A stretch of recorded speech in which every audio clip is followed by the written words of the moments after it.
Bien, la clase de hoy es una clase de introducción a los conceptos básicos, tanto de lo que es el desarrollo de un proyecto como la parte de diseño geométrico, ¿no? Es decir, nosotros vamos a ver un poco los primeros pasos de un diseño, las distintas actividades que podemos actuar como profesionales, como ingenieros, dentro de lo que es el proyecto y diseño de carreteras.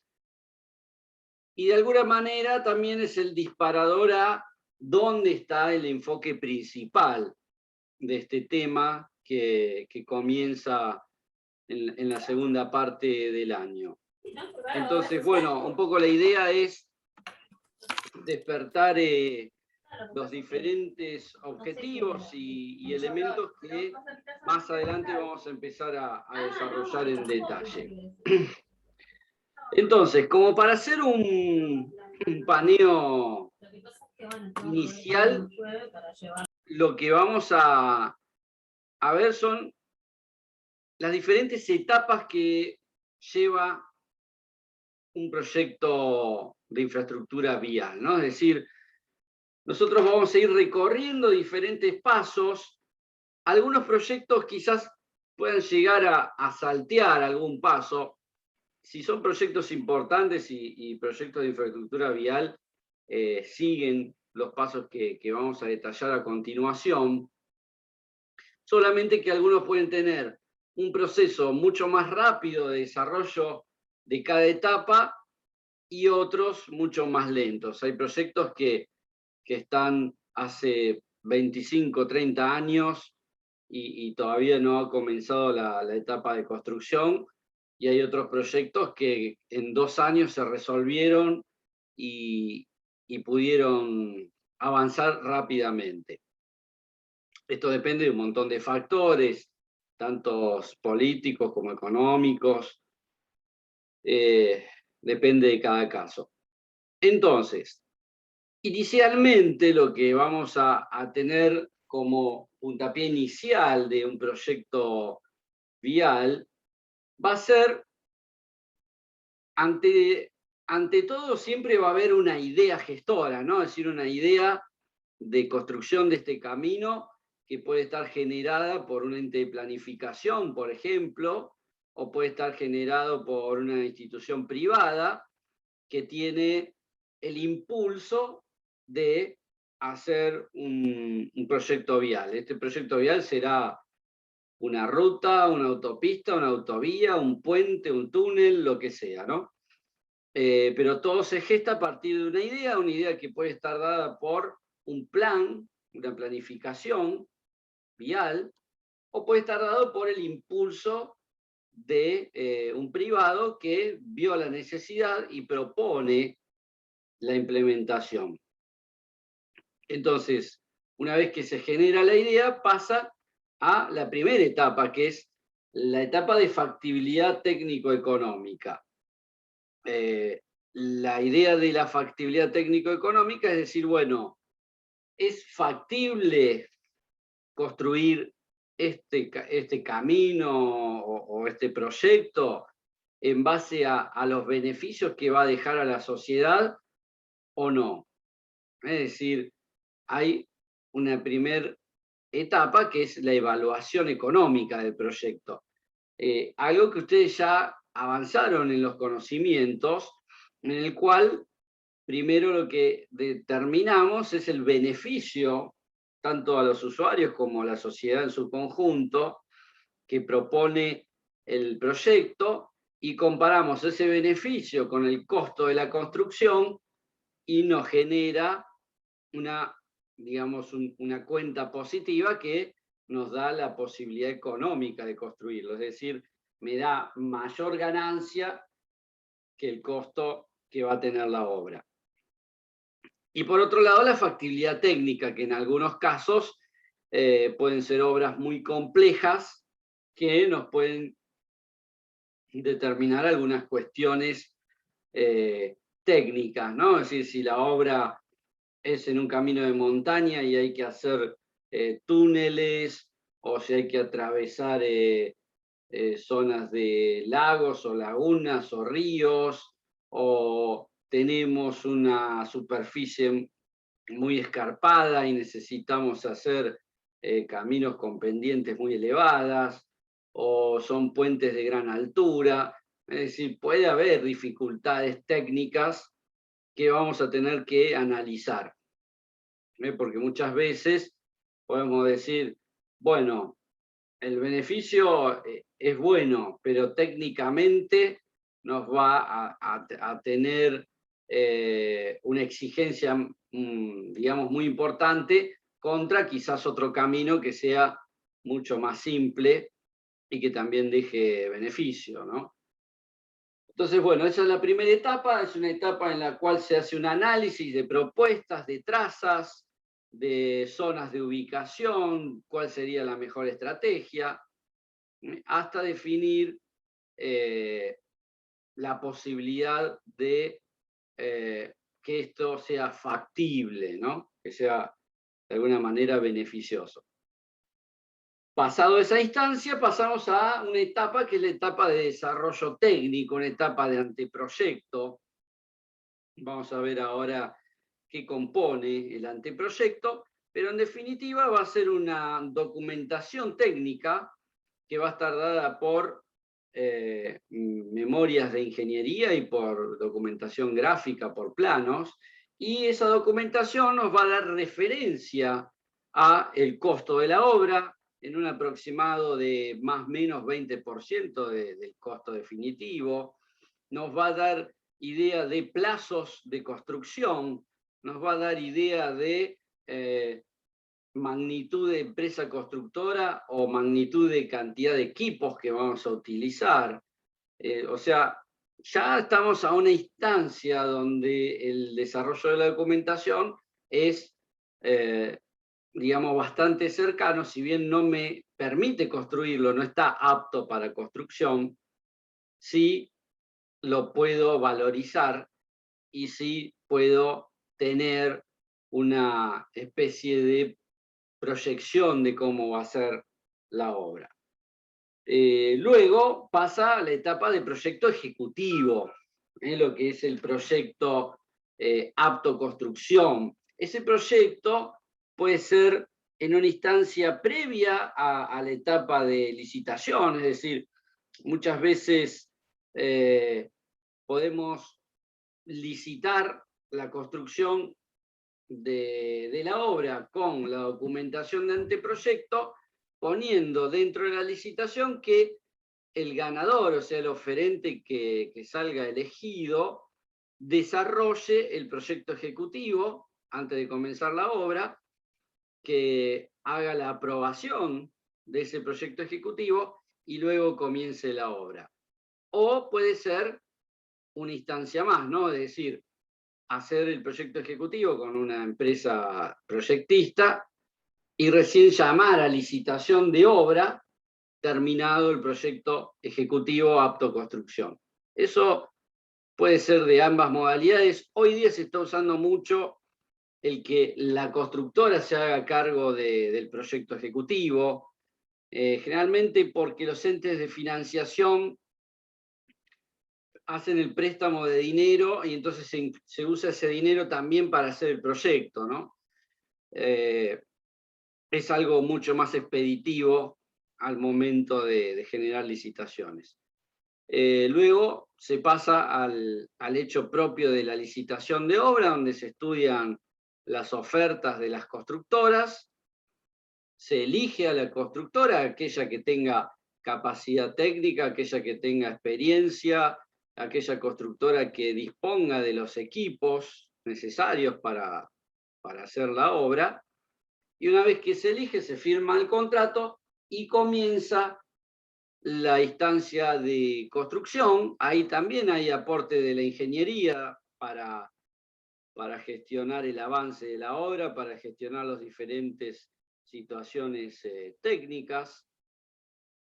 Y una vez que se termina la construcción, comienza otro periodo que también es con incumbencia de ingeniería, incumbencia técnica, que es el periodo de mantenimiento del corredor, ¿no? Es decir, o de la obra vial. Mantenimiento, explotación, en el caso de que sea por peaje, lleva, digamos, un aporte técnico para hacer los estudios y la evaluación necesaria para mantener el estado del camino. Entonces, todas estas instancias yo ahora las mencioné y las voy a ir desarrollando en detalle.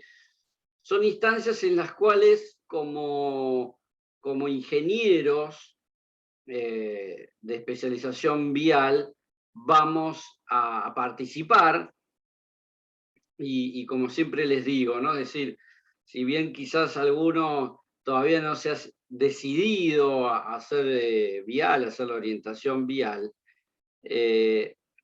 una vez que se decidieron hacer la orientación vial, van a tener que pensar qué es lo que más le gusta de desarrollo, digamos, de la parte de ingeniería vial, porque hay muchos elementos diferentes, ¿no? Es decir, están los que les gusta más el diseño y el dibujo, el gráfico, están los que más les gustan los cálculos, están aquellos que les gusta más estar en la obra, a pie de obra, en el campo.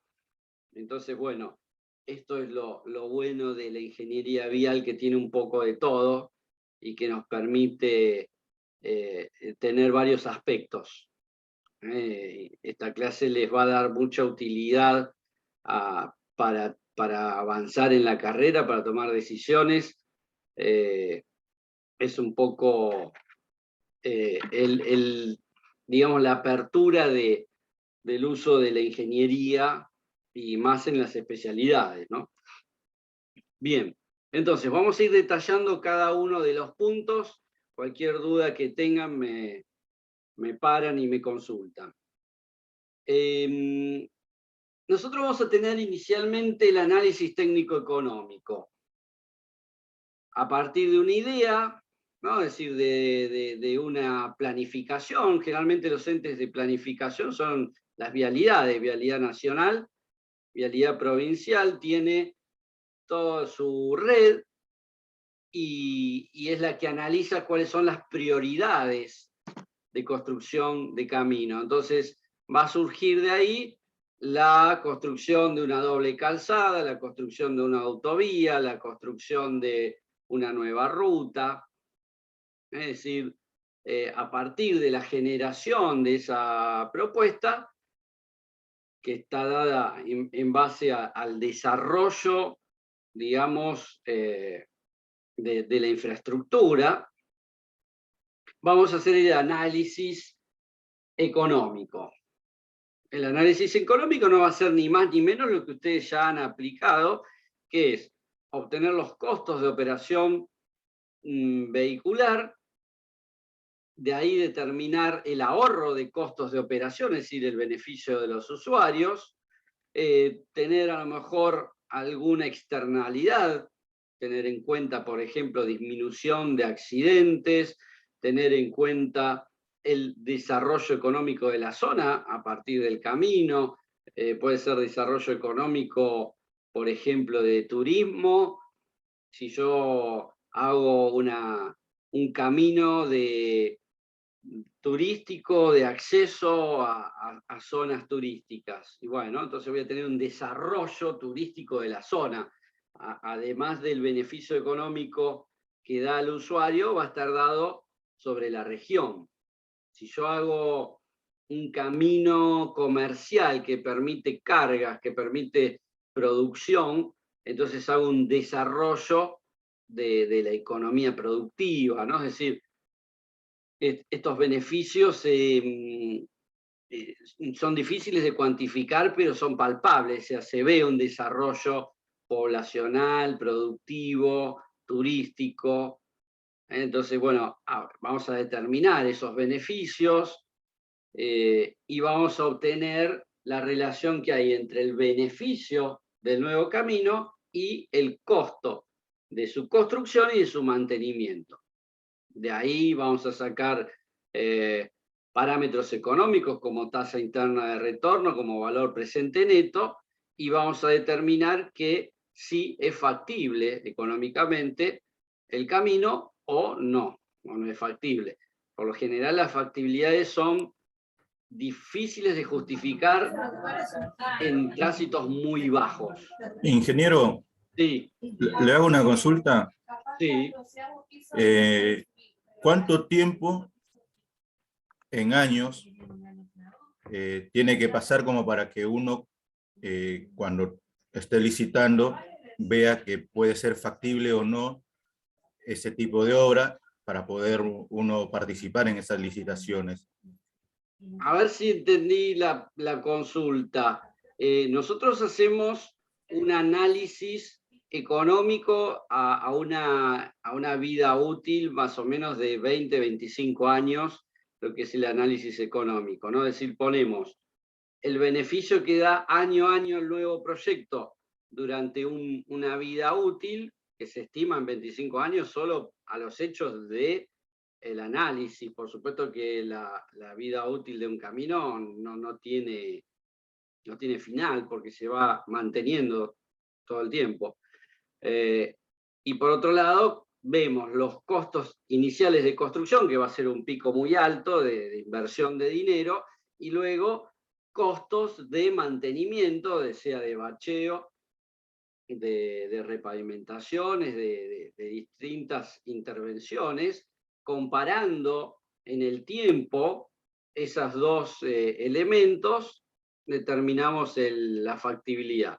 Una vez que ese estudio se hace, que tarda lo que tarda una consultora en hacer un estudio de ese tipo, 1 mes, 2 meses, se da el desarrollo del proyecto, del anteproyecto. Un anteproyecto hoy día se está haciendo en 45 o 60 días. Luego se puede llamar a licitación. Es decir, depende de decisiones estratégicas o de tener el dinero, por ejemplo, para poder llamar a licitación. Generalmente este tipo de obras se pagan con fondos del Tesoro provincial, nacional, de la Intendencia, de lo que sea, o con préstamos, préstamos de fomento, como ser préstamos del Banco Interamericano de Desarrollo, del Banco Mundial, de Corporación Andina de Fomento, Consejo Vial Federal, es decir, cualquier ente que gestione una inversión, digamos, un préstamo financiero. Si el dinero no está, es muy, muy posible que esto quede parado ahí por años, ¿no? Todo depende de eso, pero si todo está, no debería tardar más de 1 año el llamado a licitación. El tema es que, bueno, muchas veces surgen otras prioridades, el dinero no está, surgen cuestiones, por ejemplo, en algunos casos se quedaron atrás muchos proyectos por el tema de las expropiaciones. Bueno, es muy difícil cada caso, pero por ejemplo, autopista Presidente Perón llevó más de 20 años y todavía está en la mitad. Y en cambio, los accesos a Buenos Aires, de que se gestionó en los años 90, tardaron 5 años en construirlo y dejarlo construido, ¿no? Depende mucho de eso, de cómo se den estas condiciones que estamos hablando acá. No sé si esa era la pregunta.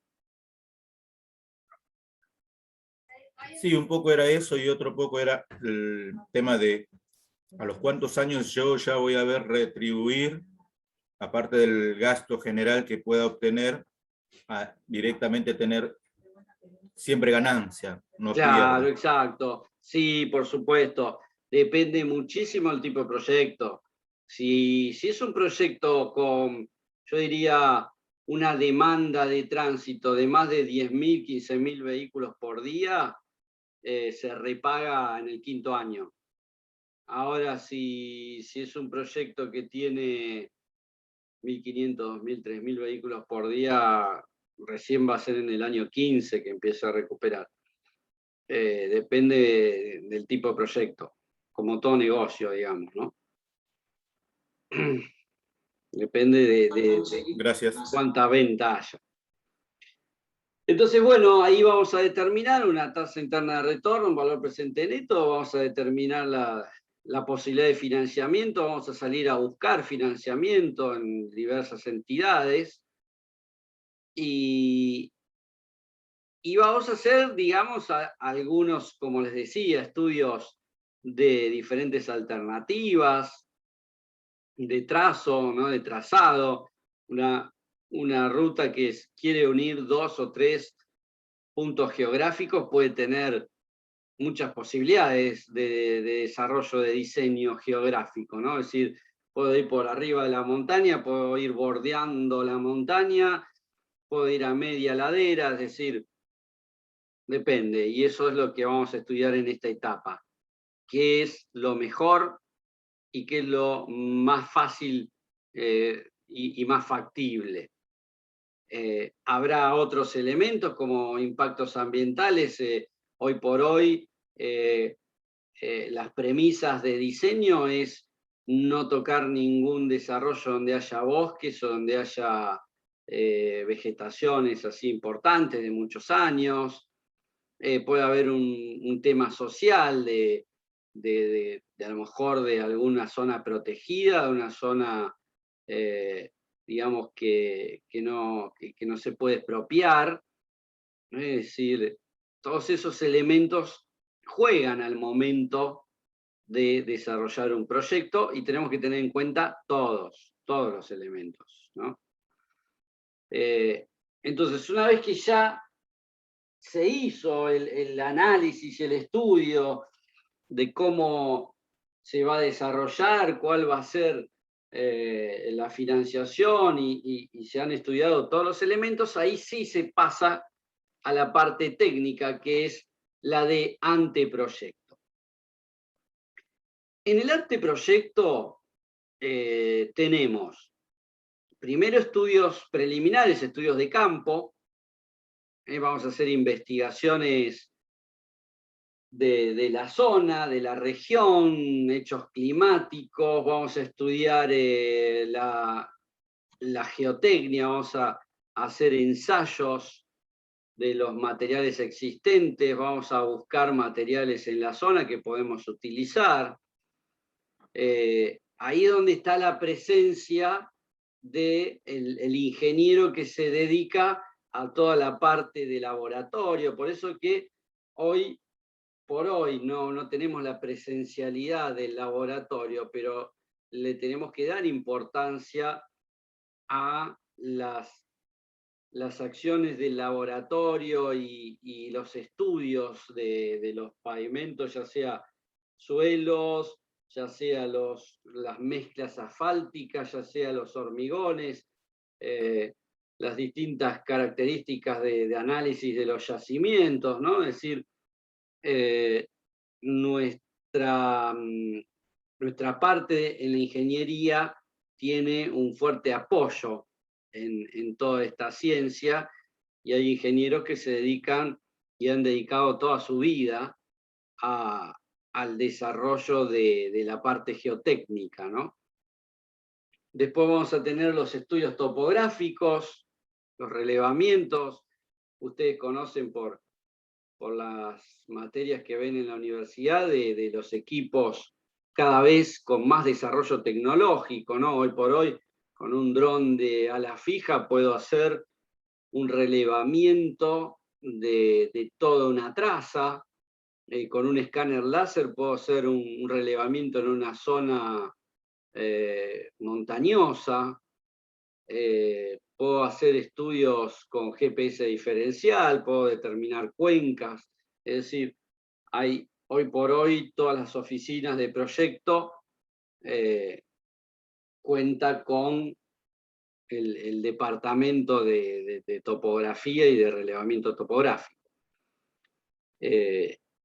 Y por otro lado es el que me da la base para después diseñar, hacer el diseño del camino. Por supuesto, ustedes saben muchísimo sobre todos los estudios de campo en la parte de tránsito. Es decir, vamos a tener que hacer estudios de tránsito, vamos a tener que hacer conteos, vamos a poner mangueras, vamos a hacer aforos para determinar la demanda que va a tener el camino que vamos a proyectar. Entonces, todos estos datos iniciales son los que están en el anteproyecto. Después, en la parte de proyecto ejecutivo, quizás tengamos que afinar algunos relevamientos, pero acá es donde está el grueso de toda la información. Con toda esa información vamos a hacer la memoria de ingeniería, que se va a componer de determinar el ancho de camino, determinar la tipología de camino, la traza con sus curvas, todo lo que es el diseño, y a partir del diseño y de los desarrollos de movimientos de suelo vamos a hacer el cómputo de la obra, ¿no? Es decir, el movimiento de suelos me va a dar todo lo que es terraplén y desmonte, y todo lo que es la pavimentación y la construcción del camino la voy a tener a un nivel de, digamos, de desarrollo que no está apto para construir, porque no tengo el detalle más fino de lo que es la calidad de los materiales, de los, digamos, desarrollos estructurales más detallados, pero sí tengo información necesaria para poder valorizar la obra. Las especificaciones van a ser especificaciones generales, ¿no?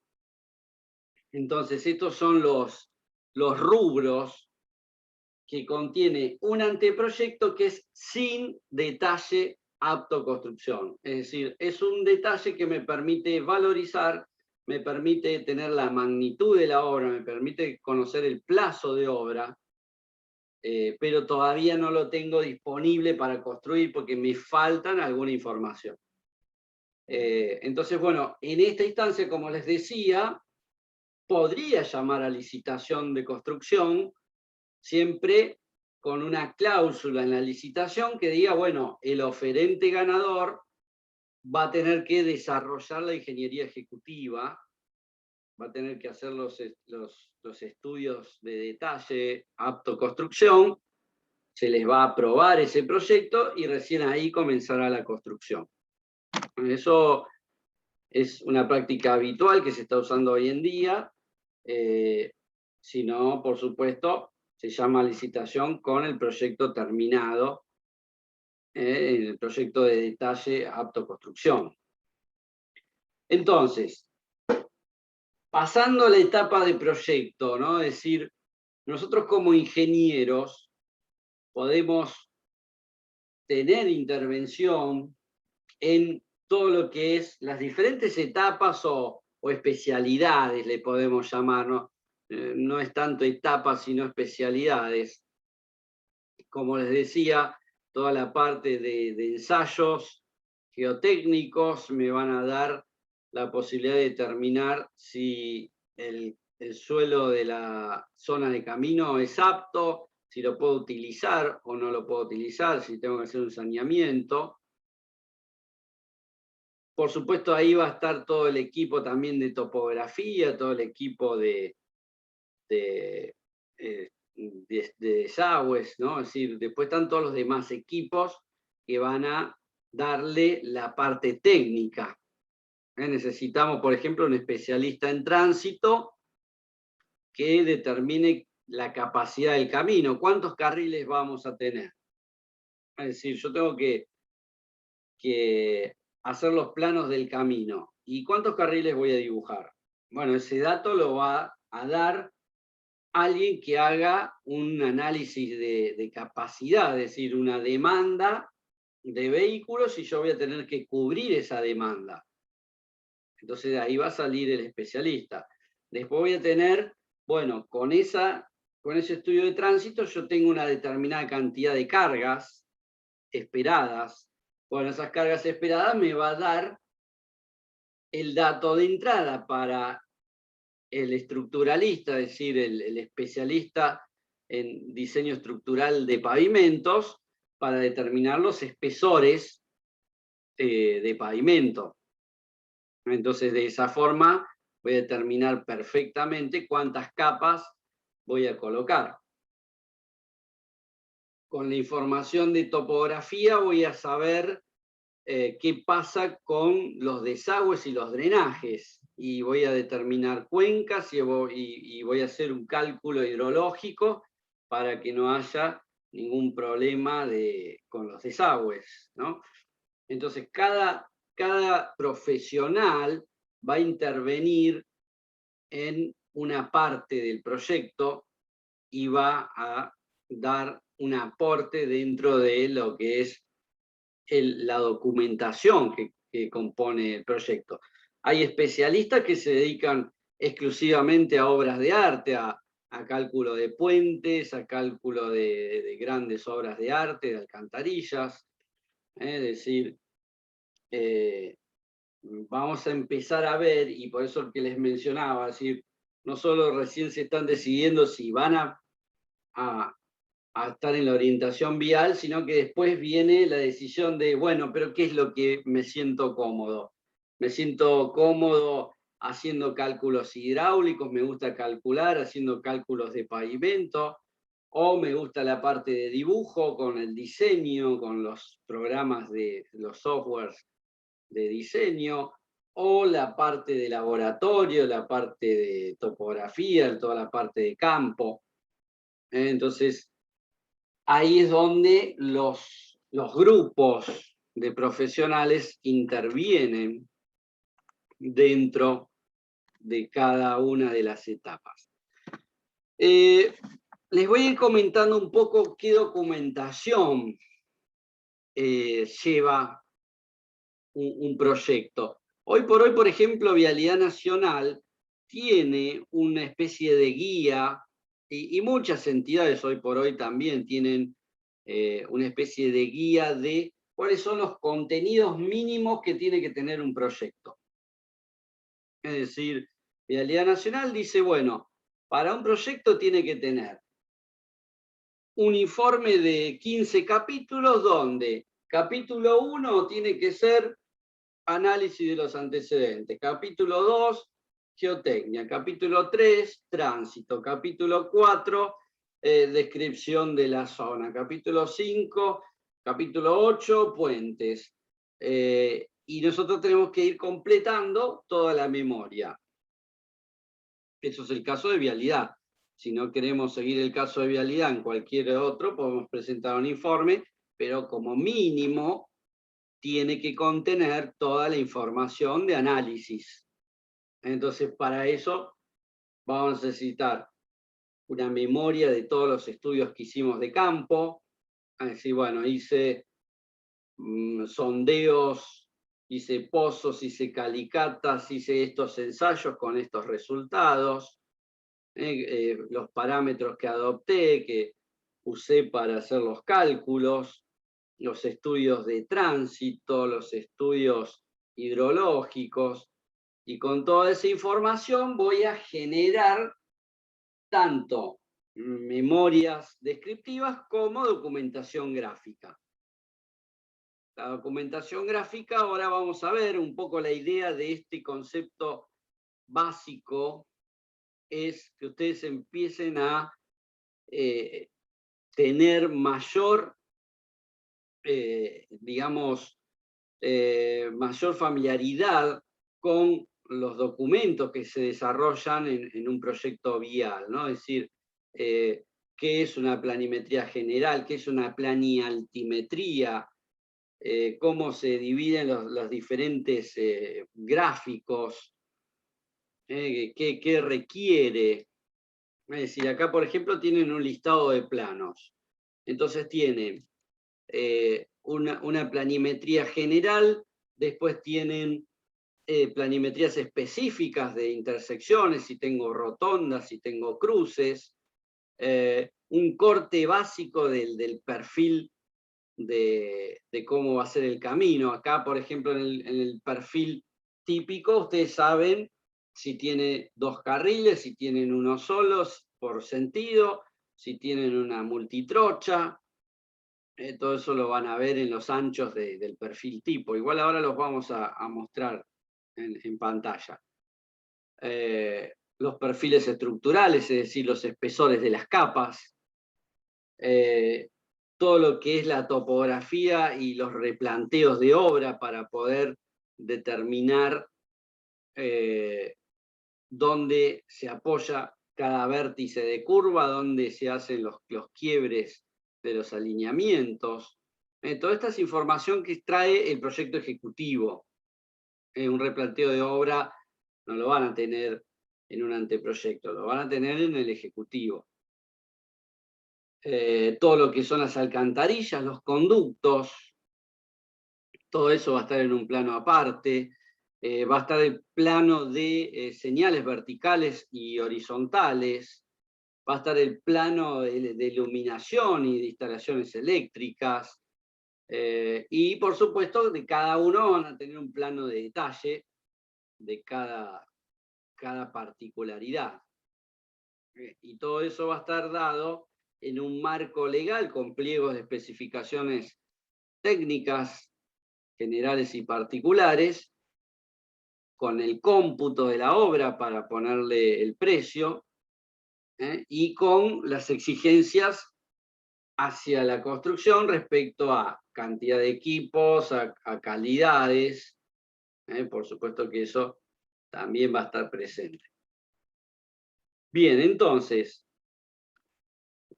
una vez que se termina la etapa de proyecto, se pasa a la etapa de construcción. En la etapa de construcción podemos intervenir como profesionales en la dirección de obra, es decir, en la parte del comitente, de quien contrata la obra.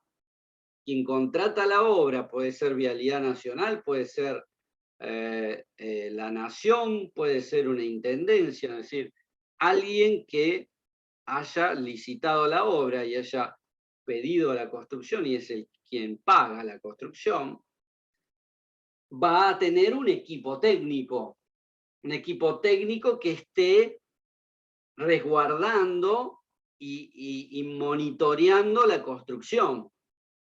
Entonces, va a haber gente que van a estar inspeccionando la calidad de los materiales que se van a poner, van a estar inspeccionando los equipos viales, el parque de equipos que va a traer la constructora, va a supervisar cómo está el avance de la obra día a día, cómo está en el cronograma previsto el avance, y si ve que eso no se cumple, va a empezar a pedir el cumplimiento. Es decir, hay un control necesario, porque si no, no sería óptimo la construcción, del lado del comitente. Del lado de la constructora va a haber un jefe de obra que va a tener una oficina técnica a su disposición justamente para tener el pedido de los materiales, para justamente chequear con ensayos de que lo que están produciendo es lo correcto. Va a haber un equipo de laboratorio controlando las mezclas que se van a colocar. Va a haber un especialista de equipos viales. Es decir, la constructora tiene todo un organigrama de ingenieros profesionales de diferentes áreas que llevan a que la obra pueda ejecutarse. Si no, es imposible poder ejecutarlo. Entonces, este equipo va a ser el que lleve a cabo las tareas de construcción. Terminada la construcción, que se hace la inauguración del camino, durante todo el periodo de explotación y mantenimiento, o sea, puede haber una empresa concesionaria que esté cobrando peaje para las tareas de mantenimiento, o puede ser directamente un ente vial que haga el mantenimiento. Pero tiene que haber una, digamos, una oficina más un grupo operativo que esté manteniendo el camino. Si no, estamos haciendo que el bien que costó tanto construir, dejarlo abandonado. Entonces, esto es una de las diferencias que tienen los países subdesarrollados con aquellos países desarrollados, que siguen invirtiendo dinero en la infraestructura. No es que lo terminaron de construir después que le dieron el préstamo y listo, ya se abandona. No, necesitamos ingenieros que estén evaluando la condición del camino, que estén planificando las tareas de mantenimiento y que se hagan las inversiones necesarias para que el estándar de calidad del camino se mantenga. Si nosotros hacemos una concesión, el mismo contrato limita los estándares mínimos que tiene que tener el camino. Por ejemplo, un contrato de concesión dice el camino tiene que tener 0 baches, se debe hacer el sellado de todas las fisuras, se debe hacer el corte de pasto y el mantenimiento de las banquinas. Es decir, hay estándares mínimos a cumplir. Esto se hace a través de una oficina técnica que va evaluando el estado del camino, con técnicas que inclusive las vemos acá en clase, que son normativas internacionales para el cumplimiento de los estándares de evaluación de estado. Entonces, eso es un poco lo que queda como aplicación de la rama de ingeniería. Entonces, este es el panorama que tiene el desarrollo de un camino. Por eso es que se hace falta muchos ingenieros especialistas viales, porque hay mucho trabajo, por suerte, en esto. Vamos a ver ahora un poco un avance más cercano a lo que es los criterios de diseño de un camino, ¿no? Es decir, vemos cómo fueron los procesos hasta la vida útil del camino.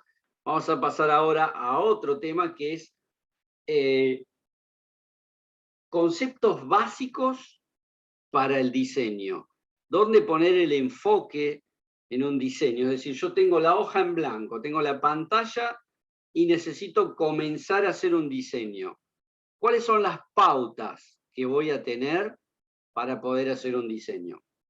Esa es un poco la idea de esta clase, ¿no?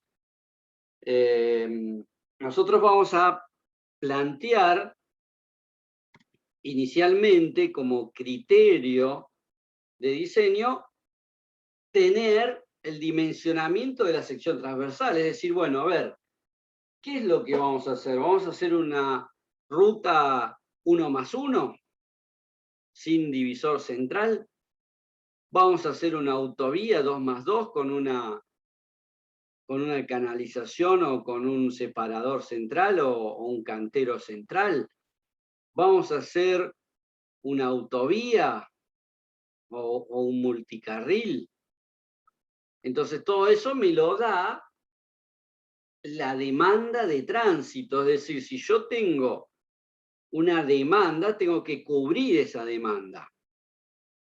Por otro lado, también me lo da el tipo de camino que voy a diseñar, ¿no? Es decir, este camino tiene un uso turístico donde mayormente va a predominar vehículos livianos a baja velocidad, o va a ser un camino comercial que une zonas productivas donde tenemos un corredor internacional y va a estar demandado por vehículos de transporte de carga de más de 50 toneladas. Y voy a tener acoplados y semirremolques. Entonces es diferente es diferente porque hay una tipología de vehículos diferente, las curvas son diferentes, las diferentes situaciones geométricas son diferentes. Entonces, primero saber el objetivo, saber la demanda, saber qué es lo que estamos apuntando, de ahí voy a tener de alguna manera el perfil tipo de obra básica, que me va a indicar la cantidad de carriles, me va a indicar el paquete estructural, y ese paquete estructural va a salir también de las cargas del estudio de tránsito. Porque si voy a tener camiones, voy a saber cuántos camiones tengo en la vida útil y voy a calcular los espesores de pavimento. A su vez va a haber un resultado de los estudios hidráulicos, entonces me va a dar pautas de la altura que va a tener el terraplén para evitar inundaciones, me va a dar la pauta de cuál va a ser el tamaño de las banquinas, me va a dar pautas de cuál va a ser las pendientes para su desagüe, las pendientes del camino. Entonces, con toda esa información, comienzo a construir el perfil tipo, el perfil transversal. Una vez que tengo eso, empiezo con los dos alineamientos que tiene un camino. Uno es el alineamiento horizontal, que es, digamos, la planta, por dónde va a pasar. Si yo miro un mapa geográfico, miro una carta del IGN, yo lo que voy a hacer es trazar el eje de ese camino en base a pautas. Estas pautas va a ser, primero, tratar de evitar, digamos, pasar el eje del camino por sectores que tengan bosques o que tengan desarrollos que sean, digamos, de protección ambiental. Voy a tratar de pasar por zonas lo más llanas posibles. Voy a tratar de rodear zonas donde haya elevaciones.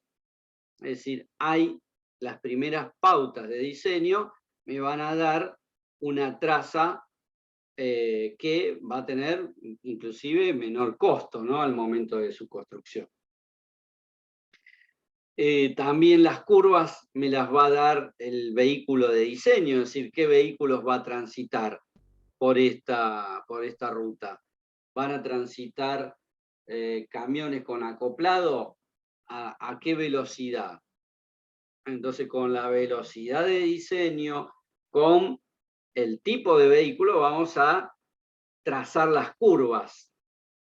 Para eso vamos a tener una clase específica que me da las pautas de cómo hacer el diseño de una curva, para cumplir con los, digamos, los parámetros básicos, que es la fuerza centrífuga en la velocidad de los vehículos, cómo ser los peraltes, cómo ser el tema de la velocidad. Y en base a eso vamos a tener el alineamiento horizontal.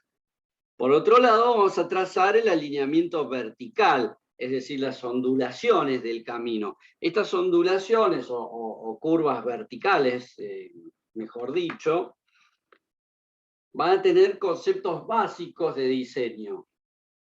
Un concepto básico, pero no, digamos, de necesario cumplimiento, porque prevalecen otros conceptos sobre esto, como ser el hecho de la seguridad vial, es el de menor movimiento de suelo posible. Es decir, nosotros cuando construimos un camino o diseñamos, ¿no?, mejor dicho, diseñamos un camino, lo diseñamos con el criterio de mínimo movimiento de suelos, es decir, vamos a hacer un camino tratando de copiar el terreno natural. Ahora, eso puede traer problemas de seguridad vial, ya sea con las pendientes límites, es decir, nosotros si copiamos el terreno natural en una zona ondulada, vamos a tener pendientes tan elevadas que un camión no lo pueda subir. Es decir, por lo general, ahora lo vamos a ver, tenemos que tener pendientes mínimas, 6%, 7%. Y por supuesto, primero que todo, son los criterios de seguridad vial, todo lo que es la visibilidad. Y después, bueno, por supuesto, el tipo de camino, el tipo de vehículo que va a transitar. En base a esas situaciones vamos a ir trazando los ejes. Vamos a ir viendo un poco algunos detalles de los perfiles, ¿no? Es decir, longitudinalmente, nosotros podríamos tener una pendiente longitudinal mínima y decir, bueno, lo hago llano, 0%. Pero bueno, tenemos que tratar de evitar una pendiente longitudinal totalmente llana, porque tendríamos problemas de sacar el agua de lluvia al momento de climas lluviosos, ¿no? Entonces lo ideal sería un 0,4% que me permita escurrir en superficie el agua de lluvia. 1 o 2% sería lo normal. Eso en cuanto a mínimo. Y en cuanto a máximo, lo que, digamos, el límite es físicamente y técnicamente un camión, que principalmente son los que vienen con mucha carga, 25, 30, 40 toneladas, debería no superar el 6% de pendiente. Vialidad exige 6%, podría aceptar 7% en el caso de que se haga un carril adicional para que el vehículo pesado que empieza a perder potencia y empieza a perder velocidad no obstruya a los vehículos livianos que no pierden velocidad y van a una velocidad superior. Pero no vamos a poder construir pendientes mayores, porque directamente un camión no lo va a poder subir, se va a quedar, se le va a apagar el motor, la potencia, o no va a poder subir una pendiente con mucha carga. Por otro lado tenemos el llamado bombeo, que es la pendiente transversal, ¿no? Es decir, cómo le damos pendiente transversal al camino. Por lo general, un camino pavimentado tiene un perfil a dos aguas, es decir, del eje cae hacia los costados a una pendiente del 2%. El 2% quedaría, por ejemplo, en concreto asfáltico en un ancho de 7,30 metros, que es lo ideal, ya que tiene 3,65 de carril a cada lado, un 1+1, va a tener 6 centímetros más en el medio que en la punta, para que caiga al 2%. Si son materiales no pavimentados, se les da un poquito más de pendiente, y en el caso de hormigón también podemos hacer pendientes mayores. Todo esto, por lo general, en base a las condiciones particulares de cada proyecto. Anchos, y por supuesto que 3,65 metros como ancho de carril es lo ideal y lo correcto, ya lo sabemos desde el punto de vista de capacidad. Banquinas de 3 metros al costado derecho, como para de alguna manera darle albergue a un vehículo parado, un camión, lo que sea. Y del lado interno se pueden hacer banquinas más pequeñas. Por supuesto, todo esto está de la mano de la inversión. Es decir, yo también podría hacer 3 metros a cada lado de banquina, pero el costo va a ser mucho más alto. Recuerden que la inversión, cuanto más ahorro tenga, me va a permitir desarrollar más carreteras, ¿no? Bueno, algunas otras pendientes más. Toda esta tabulación se las dejo como típico.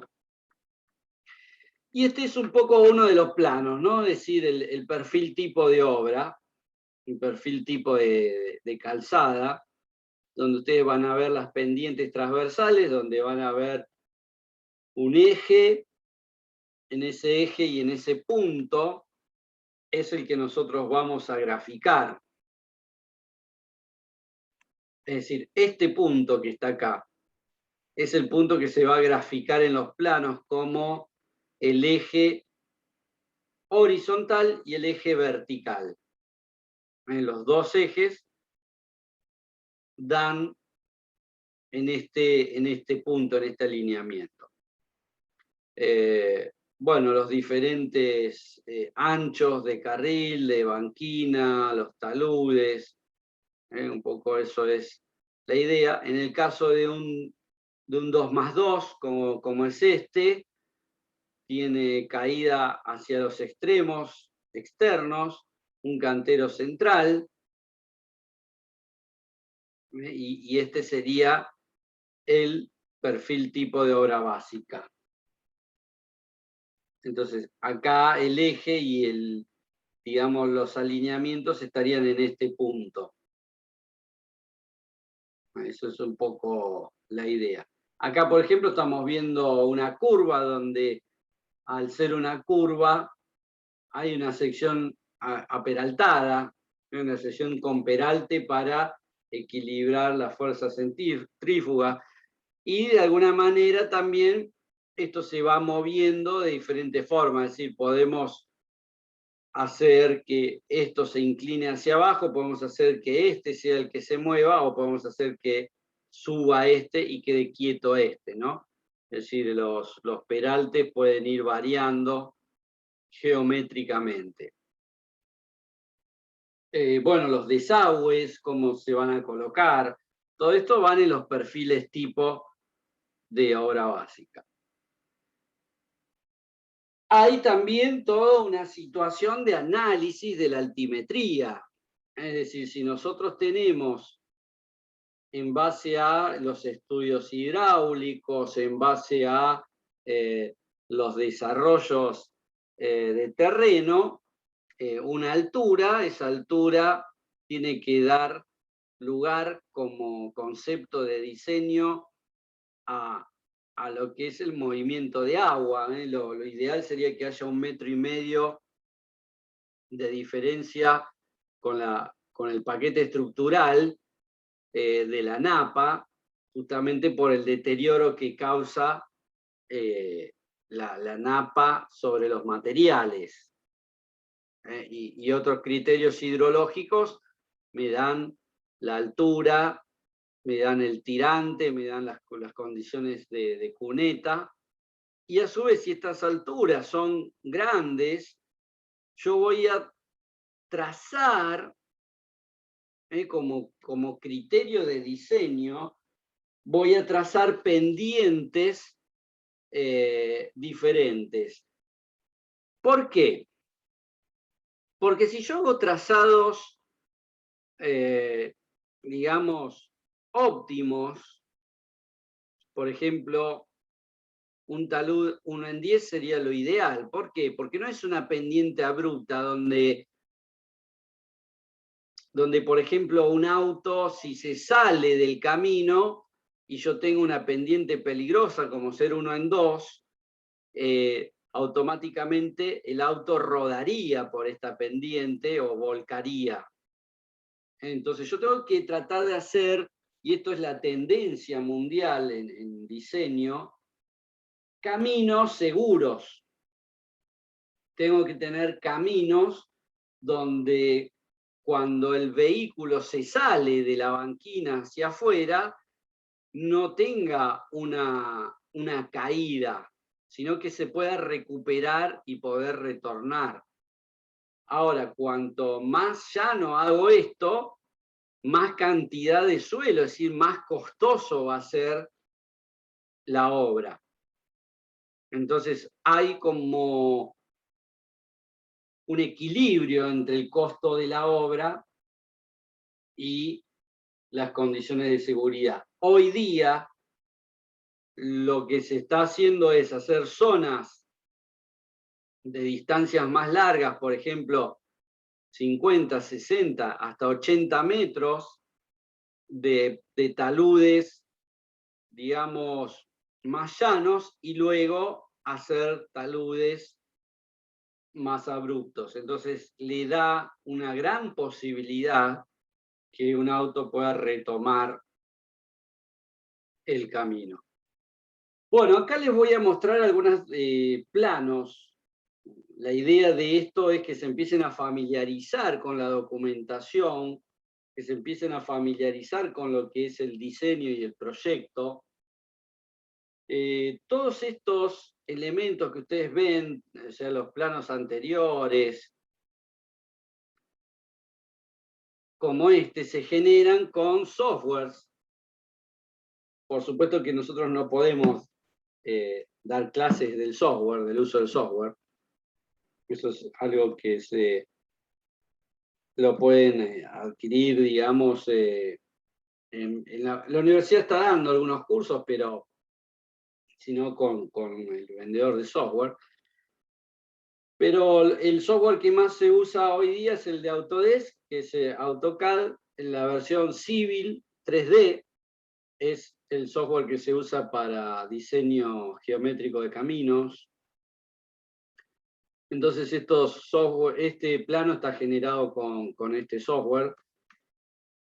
Y lo que hace es presentar una esto se llama planialtimetría.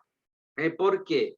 Porque presenta una planimetría en esta parte superior. Acá están viendo el eje del camino visto desde arriba, ¿no? Es decir, una planimetría.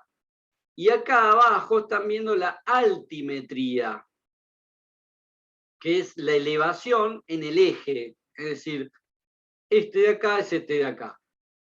Empieza en una progresiva 0 y termina en una progresiva 1750. Entonces, este valor es este valor es este, y se va haciendo con toda esta información, en lo que llamamos la guitarra, que está abajo, me da información de cota del terreno, cota del proyecto, es decir, de la rasante del camino. Era ese eje que yo les comentaba, este punto, es este de acá. Cotas de las cunetas, cotas o desarrollos de las curvas verticales. Y en planimetría también pone información sobre alambrado, sobre postes, sobre árboles, y eso me da las pautas para el diseño. Esto es un plano que se llama planialtimetría. Bien. El diseño geométrico tiene una importancia muy fuerte sobre las condiciones de seguridad vial. Uno de los conceptos básicos más importantes al momento del diseño es el uso de o sea, cómo es el trazado de las curvas respecto de la visibilidad. Y uno de los errores más graves de diseño geométrico es la suma de curvas y contracurvas horizontales con curvas verticales. Les traemos el caso real. Este fue un caso que ahora está resuelto en Parque Siquiman. Gustavo, ¿estás ahí? Yo no estoy viendo. Sí. ¿Te acordás de esta ruta? ¿Qué ruta es? La 38. La 38. Parque Siquiman, Córdoba. Esto literalmente es una máquina de matar. Fue una máquina de matar, por suerte. Ya no está más. Es una curva y contracurva. Ustedes fíjense, estas son fotos reales, las tomé yo, esta foto.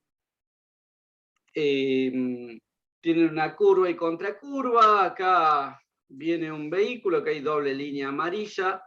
Por acá adelante hay un camión y allá viene uno de frente. Y vamos a decir, por ejemplo, que viene un auto quizás de más alta gama, este es un auto más pequeño y local y va lento, y de repente este auto que ya se cansó de ir lento, es un auto de alta gama, fíjense que recién anda por acá, en la segunda foto. Dice, bueno, me cansé, voy a infringir las reglas, total, tengo un camión acá y allá viene uno de frente, y voy a hacerle sobrepaso. Y los voy a pasar a todos porque ya me cansaron, ¿no? Bueno, al segundo de que el auto quiso hacer sobrepaso, no es el caso porque se mantuvo acá, bien que la foto no pasó nada. Pero al segundo de que intentó hacer un sobrepaso, si es que lo hubiera querido hacer, sin tiempo a reacción alguna, se encuentra con un vehículo de frente choque frontal. Un vehículo de frente choque frontal muy difícilmente que pueda sobrevivir a ese tipo de choques. Cuando nosotros fuimos a analizar este caso, la gente de la zona, cuando estábamos haciendo la topografía, nos venía a ver y decía, mirá, no se puede vivir acá, es todos los días un ruido, un golpe, y ir a sacar gente muerta de la ruta. ¿Por qué? Porque si ustedes analizan esta foto, y por eso yo la saqué, no hay 3 vehículos. ¿Ven que hay uno acá y otro acá? Bueno, no hay 3 vehículos. Hay 4 vehículos. Acá, en este lugar, hay un vehículo que no se ve. Y encima está del lado derecho. Cuando uno hace el sobrepaso, este vehículo aparece de repente porque estaba escondido acá, en una zona de punto ciego, se le puede llamar. Es decir, acá entró el vehículo y no lo estamos viendo, es un vehículo fantasma que no se ve. Eso es por un mal diseño del camino. Entonces se hizo un mal diseño y se construyó un mal diseño. Pero si ustedes prestan atención, no tendría que salir de la presentación para que lo vean, a ver si lo podemos hacer.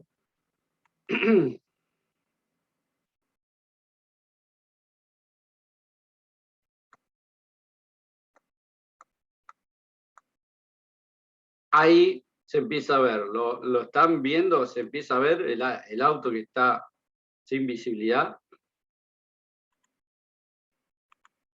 Sí, algo se ve. Sí, profe. Ahí está. No se ve. Y de ahí a acá deben ser 15 metros. Es decir, no hay forma de reaccionar porque debe ser menos de un segundo el hecho de que el auto esté de frente en un choque. Entonces, eso es uno de los problemas más graves de diseño geométrico. Curva y contracurva con curva cóncava. Lo que hicimos como proyecto, y ya se construyó por suerte, es desmontar un poquito esto, o sea, hubo que demoler el pavimento, todo el pavimento hubo que demoler y rellenar esta parte y empalmarla acá. Entonces uno viene por acá y siempre se ve. No hay forma de que quede oculto. Yo estoy viendo que hay un auto está viniendo en sentido contrario. Más allá de que hay una doble línea amarilla, ¿no? Es decir, acá otra cosa que se pudo haber hecho es poner un separador acá que no permita el sobrepaso directamente, ¿no? Es decir, bueno, le pongo acá una baranda y chao, se acabó el caso, ¿no? Pero bueno, lo que de alguna manera también puede ocurrir acá es que se vayan contra la baranda y se caigan al costado, que acá hay un precipicio como de 80 metros de bajada, ¿no? Entonces, es un poco la solución a un caso de diseño geométrico. También se le dio un sobreancho a la curva para poder evitar también que se vayan de la curva, ¿no? Pero bueno, esto es un poco los criterios que queremos traer en esta clase, ¿no? Es decir, cuáles son, dónde hay que hacer el enfoque, por qué tenemos que prestar atención a los diseños. Es decir, este es un diseño donde yo tengo esta zona cóncava y este es un diseño correcto. Es decir, eso es parte de los diseños. Lo mismo con la visibilidad en horizontal. Yo tengo una curva y no tengo visibilidad de un auto que viene de frente, recién lo voy a ver cuando salgo de la curva. Entonces, todos estos elementos los vamos a ver en las próximas clases, cómo vamos a hacer para hacer los cálculos necesarios desde el punto de vista de velocidad de tensión, desde el punto de vista de curvas, los diferentes parámetros. Lo mismo cuando tenemos que hacer caminos de montaña, ¿no? Es decir, vamos a hacer cortes en roca para hacer este tipo de caminos que no tienen tanta pendiente. Si yo tendría que haber pasado por arriba de esta sierra que tengo acá, hubiera necesitado un terraplén de kilómetros antes. En cambio, haciendo cortes en las zonas de, digamos, de sierras o montañosas, logro atravesarlo. Por supuesto que tengo que hacer un cálculo del movimiento de suelo que tengo que mover para que no sea demasiado costoso, ¿no? Si no, tendría que bordear la zona de altura. Y después tenemos otros caminos que son netamente de acceso por vehículos livianos, es decir, vehículo liviano, un auto o una camioneta no más, y que son caminos montañosos. Fíjense, este es un camino que ni siquiera tiene baranda de protección, y la caída hacia el costado son 1500 metros, estamos hablando de Camino a la Lumbrera, que es una zona que ni siquiera permiten que vayan personas que no sean vaquianos. Es decir, yo cuando estuve ahí quería conducir y no me lo permitieron, me dijeron, no, solo este camino lo usa gente de la zona. Son caminos muy de montaña, solo para vehículos ligeros, porque tiene pendientes amplias, y a su vez las curvas son muy cerradas, ¿no? Entonces, bueno, pero son caminos especiales que se hacen a los efectos de dar paso urbano a otra zona. Es decir, es como un camino de emergencia, vamos a llamarlo. No es un camino comercial. Fíjense que tampoco tiene mantenimiento, porque acá había una línea blanca que se perdió, se fue desarrollando. Bien, acá tienen, por ejemplo, otros planos de planialtimetría. Como les decía, hay un manual de vialidad que les dice cómo debe ser propuesto la información. Este es parte de ese manual. Acá, por ejemplo, tienen una planimetría, que es la información planimétrica de todo el eje horizontal, con información de principio de curva, fin de curva, vértice, radio, toda esa información para conformar el desarrollo del proyecto. Esto es la ruta 40 en Jujuy. Fíjense que tiene pendientes bastante difíciles, por eso es que hay que hacer estas curvas, para evitar tener pendientes más elevadas. Están al límite. No. Se maneja con pendientes al límite. Y bueno, y el mismo software nos permite trazar los perfiles transversales. Todo esto lo hace el software, lo hace automático a partir de la definición de los ejes y a partir de la definición del perfil tipo de camino. A partir de esa información, el software me va a graficar todos los cortes en la cantidad que yo le diga. Acá, por ejemplo, está cada 50 metros. En este caso hay que desmontar, y en este caso hay que terraplenar. Eso es porque es un camino de montaña. Con lo cual, va a ser parte del diseño que yo le di a los ejes.